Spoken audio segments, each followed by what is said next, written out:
So I've got this floor brush. You can use it outside or inside. Outside you can use it for stones, for brushing sand, even water if you want, and inside for dirt as well. So let's unbox it, assemble it and use it. There we go. Let's take it out. This is the brush. As you can see, it's a big brush. And this is the handle to assemble it.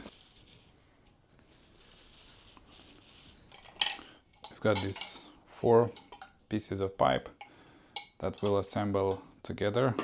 Let's start with the last one. This is the last, and it goes inside this one right here, and you just screw it in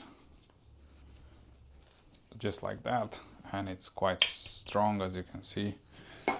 Then we'll add this one right here, top here, screw this in. You have the handle here as well, soft handle, really nice and comfortable. And then the last bit that goes on top here.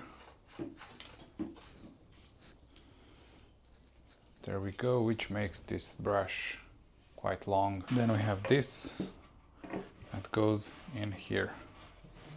This screws in here as well, and it stays really strong here.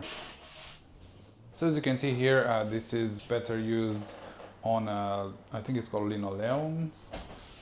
This can be brushed easily with this brush, and also on tiles as well, and I'll go outside as well.